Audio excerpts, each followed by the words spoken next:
The eastern tip of East Timor has a strong and unique cultural identity. But ancient stories about the land and about creation are at risk of dying out. To help preserve this heritage, an Australian theatre director went on a history-making trip to the region. Kate Arnott reports.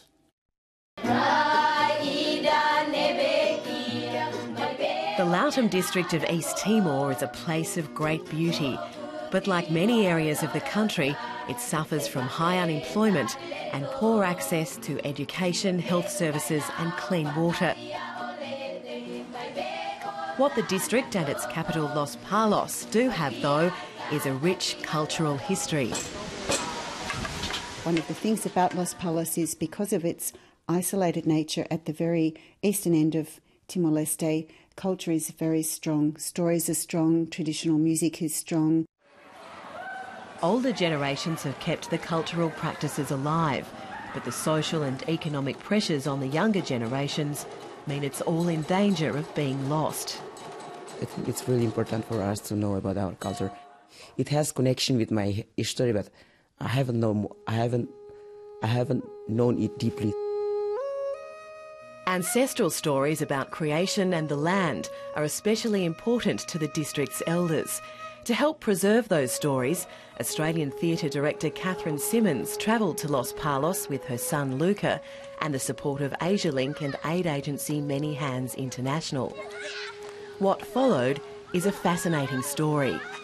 There was like a palpable electricity of history being made, really, I think. With 12-year-old Luca behind the camera and translator Celis Suarez Bello by her side, Catherine Simmons invited the district's cultural leaders, known as Leonai, to sit down together and share their sacred stories.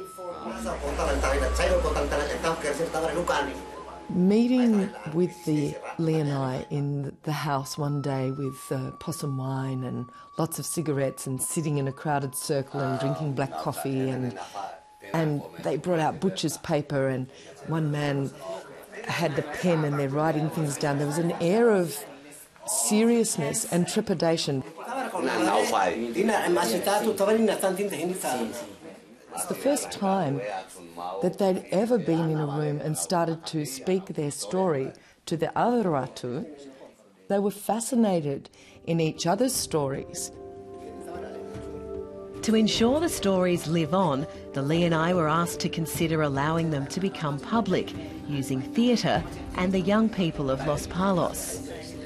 When you take a sacred story, an ancestor story with sacred symbols and secret meanings that are only handed down to certain people and told on certain occasions, and then you put the notion of that becoming public, it's a very difficult space to navigate.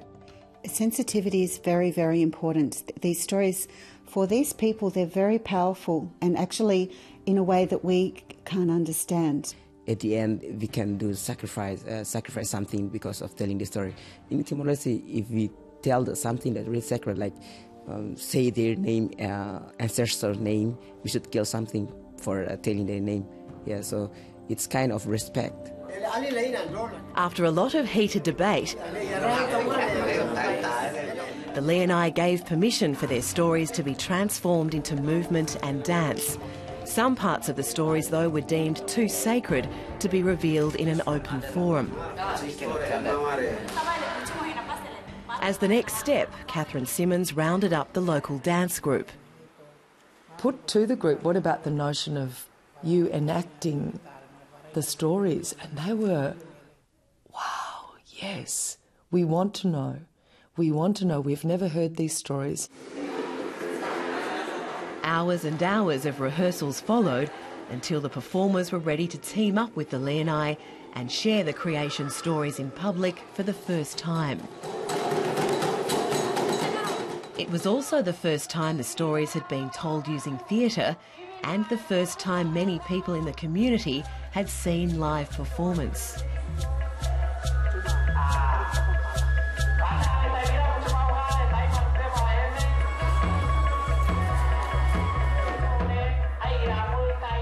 Tradition in East Timor keeps men in the most powerful community positions, and so one of the aims of this project was to empower women who play a crucial role in daily life. Catherine Simmons wanted to make sure they too had a presence on the stage. In the end, the entire community had a chance to be involved in the project, including her son Luca.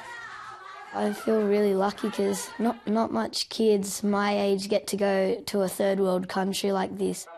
Once I get older, I think maybe I can do a job like this. Overall, I've just had a fabulous time, and I'm speechless because I just think it's just a great experience. Many Hands International says rebuilding cultural knowledge can go a long way towards improving the community's health and well-being. And there's now a real thirst among the young people of Los Palos for that knowledge. They don't know the history of the where they are from. Through the project that they did, like doing the theater, they oh yeah, I'm from this one. And so immediately they know that, yeah. They know their history, and they say that, or they are really excited.